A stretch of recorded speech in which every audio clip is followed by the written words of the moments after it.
Hey, I'm Thatnursingprof and welcome to my channel. In today's video, we're going to be inserting an IV. Warning, this video does contain fake blood. So before we insert the IV, we want to gather all of our supplies. So some of the supplies we're going to need include our IV start kit, and most everything you're going to need is located in this kit. So in this kit, you will find your ChloraPrep, your gauze, your tourniquet, plastic tape, a pair of gloves. Now, this one actually has gloves in it. They don't all have gloves in them, so if you have one that doesn't, you have to go get gloves. The patient label and the transparent dressing, which is like the Tegaderm. So you'll need this. You'll need this, of course, right? Because this is what we're actually putting in the patient. And you'll need a normal saline flush, and then some sort of extension tubing, or you're going to hook them up to like the primary IV line. It's always nice though to have the extension tubing there just in case. So you're going to gather all of your supplies before you go into the room. Then you're going to do the first three things we always do with our patient. Wash our hands. Provide patient privacy.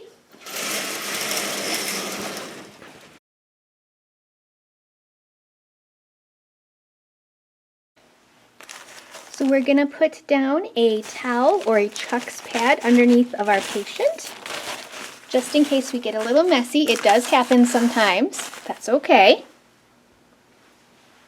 Then we're going to get our gloves on. Now this kit actually comes with gloves. Not every IV start kit will come with gloves though.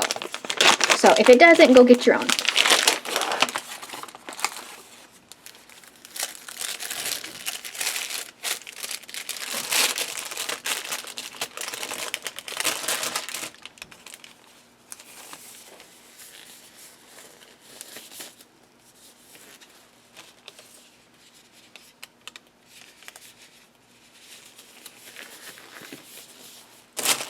That.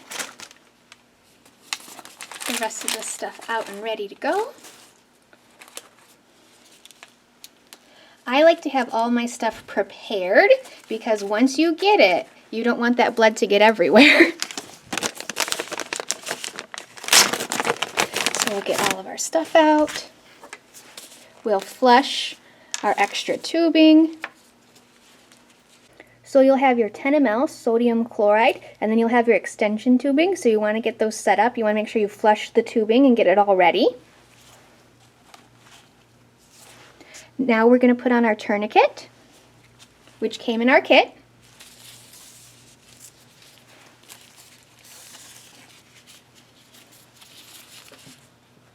Pull it tight, and then tuck it under like this. That way you can have a quick release.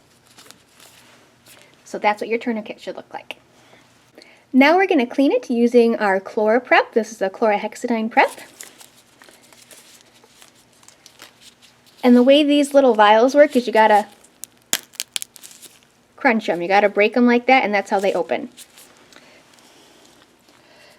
So when we clean it off, there's a couple different ways you can do it. You can do like a circular motion going from inner to outer, or you can do the basket weave motion, which is actually more common. So basket weave is going like this, going across, and then going the opposite direction like this. Okay, like you're weaving a basket. Then we let this dry. We don't blow on it, we don't wipe it with our hand or anything like that. Just let it dry on its own. And while that's drying, we're going to get the rest of our stuff ready. So we're going to open our catheter. So this is a 20 gauge, 1 1/4 inch. So we'll have that all ready. I like to have this a little bit open. And then also I like to have a little bit of tape.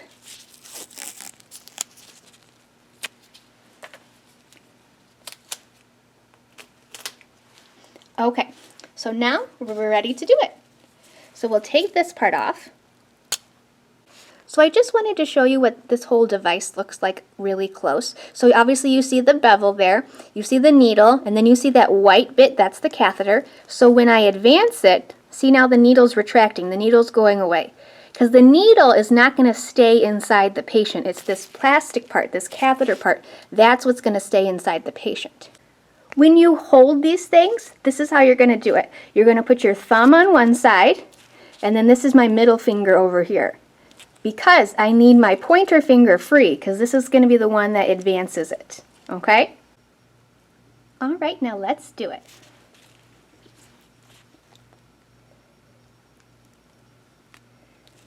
Okay, so I've gotten a flash of blood. That's good. That means I'm in the right spot. So what I'm going to do is I'm going to advance my pointer finger to advance the catheter. And did you hear that click? That click is the needle being retracted, and now it's safe in here, so it can't poke the patient and can't poke me on accident either.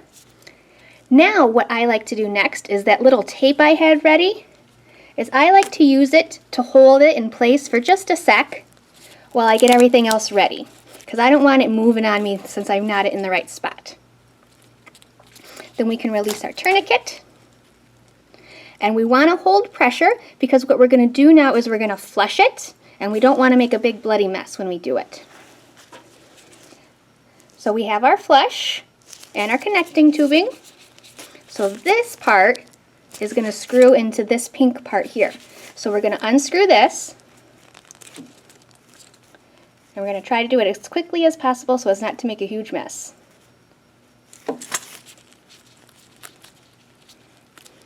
There we go. We're in. A little bit of blood, that's normal, that's okay. We can clean our patient up when we're done. Now we're going to push this in and check the site. All right, it flushes good. So what are some things we're looking for? We're looking for swelling or pain or redness in this area. And we're also looking for the leakage of the fluid. And will it not flush at all? If you try to do it and nothing comes out and it doesn't flush at all, that's a sign you're in the wrong spot. So we're in this good. Now we can actually tape things securely and kind of clean up the patient a little bit here. So we'll use our gauze that came in our kit. And I like to fold the gauze down and kind of sneak it underneath here, just so this plastic bit is not putting pressure on the patient, okay? And is not, disrupting their skin integrity. Now I'm going to show you two different ways to tape. The first one, we're going to use this. So peel it off. Then we'll place it over the whole thing to keep it secure. Then this bit comes off. And now you'll just take a regular piece of tape and you're going to loop your tubing around. You don't want the tubing to get yanked or the patient to accidentally pull on it and it comes out, things like that. So it's going to keep it nice and secure, and we've made our nice little loop with our one piece of tape. That's pretty simple. Now for our other one, we have this nice Tegaderm to use.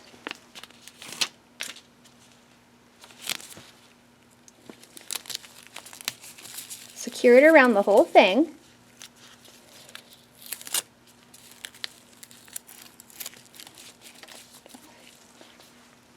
Now we're going to use some more tape.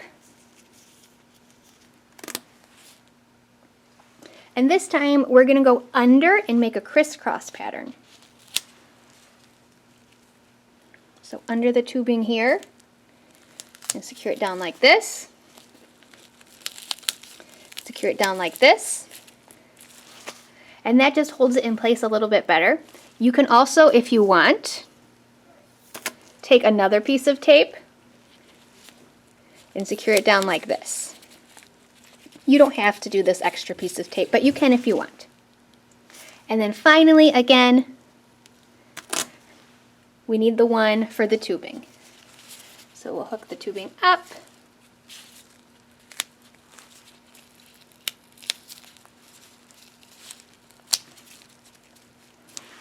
And there you go. It's not going anywhere. When it comes to starting IVs, a couple things you want to keep in mind. The first of which is location. Getting one right here in the Anacube is actually a really easy one to get and very convenient for a lot of nurses to do when they're like in a rush and they need to do it quickly, like a trauma situation. But it's not ideal for like a long-term situation if they're going to be in the hospital for a couple of days, because every time they bend their elbow, it's going to occlude, right? So think about these sorts of things when you pick the location of where you're going to start your IV. Also think about the gauge you're going to use, and is it appropriate for the patient? Is it appropriate for the fluids? Maybe you're giving blood, stuff like that. And then finally, I just wanted to make a little thing about the tape. I know it looked like I was using a lot of tape in there. I do use a lot of tape. I know people who use even more tape than I do, but that's because I don't want that going anywhere. And that's okay to do. But things you need to think about are allergies. So is the patient allergic to that type of tape? I just use regular medical tape. Maybe they have a hypersensitivity to that kind of tape. If so, you can ask them beforehand and then get like paper tape or something instead. And then also on the mannequin, of course, it was nice and smooth, but people have hair, right? So if you're starting this on, a hairier person, they have hairier arms or hairier hands, things like that, just kind of, be respectful of that, because you don't want to like wax them. You don't want to put so much tape that it's going to be painful to remove. So just being respectful of our patients and kind of considering the individual when taping and choosing your gauge. So that was my video on starting an IV. I hope you found this helpful. Don't forget to like and subscribe. If you have any questions or comments, please let me know. And if not, I'll see you on the next one.